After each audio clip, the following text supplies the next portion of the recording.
नाजरीन, channel Akhtar information में आपको खुश आमदेद कहते हैं।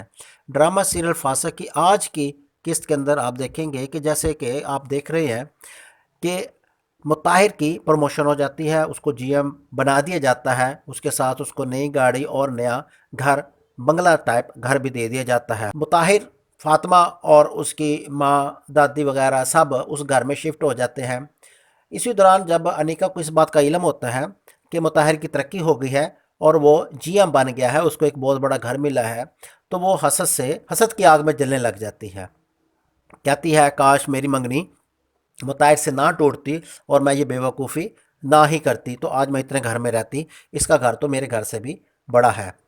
दूसरी तरफ उमैर, जो कि बार बार उसको टोक रहा है कि तुम इस तरह के लिबास ना पहना करो और तुम इस्लामी लिबास पहनो, जो कि निका को पसंद नहीं है, और वो इस सारे सिलसिले को बहुत बुरा महसूस कर रही है, जिसका उसने अपनी जिक्र अपनी माँ से भी किया है। लेकिन माँ कहती है कि अगर फ़र्क करा, वो कहता है कि इस तरह के लिबास ना पहनो, तो इसमें कौन सी हर्ज वाली बात है, इस्लामी बाल लिबास पहनने में क्या फ़र्क है। लेकिन इसी दौरान जब मुताहिर फ़ातिमा को एक इंतहाई खूबसूरत लिबास ला के देता है कि किसी फंक्शन में जाना है, और फ़ातिमा जब वो लिबास पहनती है तो वो उसको बहुत प्यारा लग रहा होता है। इसी दौरान जब मुताहिर कमरे में आता है और फ़ातिमा को उस लिबास में देखता है, तो उस देख कर हैरान रह जाता है। कहता है भी कि ये लिबास बहुत प्यारा है और उससे ज़्यादा प्यारी तुम खुद हो। अभी ये बातें हो ही रही थी कि मुताहिर कहता है कि चलें, प्रोग्राम का वक्त होने वाला है। लेकिन फातिमा क्या करती है कि अपने आप को एक बड़ी शॉल से लपेट लेती है, जिस पर मुताहिर से कहता है कि तुमने अपने आप को इतनी बड़ी शॉल से क्यों लपेट लिया, जहाँ हम जा रहे हैं वहाँ पे ना तो शॉल का काम होगा और ना ही हिजाब का। जिसके ऊपर फातिमा कहती है कि ये मेरे रब का हुक्म है कि अपने जिस्म को ढांप के रखो, हम दुनिया के लिए अपने रब को नाराज़ नहीं कर सकते, रब का हुक्म है कि औरत अपने जिस्म को ढांपे। लेकिन मुताहिर की समझ में ये बात नहीं आई। इसी दौरान अनिका ये सारी बातें सुन लेती है और वो उसको माइंड में आता है कि यही एक मौका है कि मुताहिर को फातिमा के ख़िलाफ़ किया जा सके।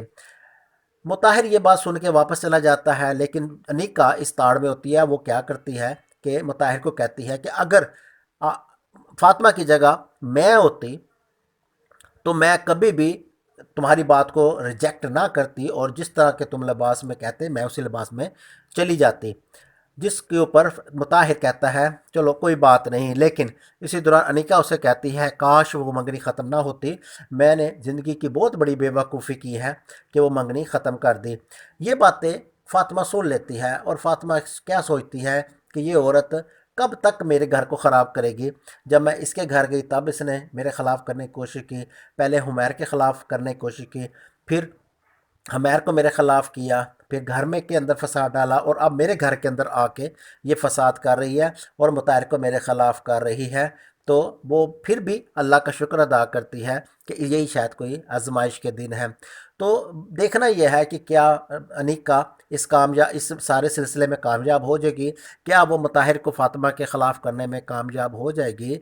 देखते ये हैं कि क्या अनिका मुताहिर के दिल में अपनी जगह बना लेगी, क्योंकि बज़ाहिर वो हुमैर की मोहब्बत से निकल चुकी है उसकी बेजा पाबंदियों की वजह से। अब वो सिर्फ़ और सिर्फ एक ताल्लुक़ निभाना चाह रही है, ना कि मोहब्बत वाला। क्योंकि ये आज़ाद ख्याल लड़कियाँ उस वक्त तक ही हैं जब तक वो अपनी आज़ादी पे कायम रहती है। जब इनकी आज़ादी को सलब किया जाता है, जब इनकी आज़ादी को रोका जाता है, तो ये मोहब्बत वगैरह ख़त्म हो जाती है और उसके बाद सिर्फ उनकी अपनी अना परस्ती ही बाकी रह जाती है। चाहे घर ख़त्म हो जाए, चाहे शादी का बंधन ख़त्म हो जाए, लेकिन ये यही चाहती है कि हम पे कोई पाबंदी ना लगाई जाए। देखते हैं चैनल में क्या अगली किस्त में क्या होता है। देखते रहें चैनल अख्तर इन्फॉर्मेशन।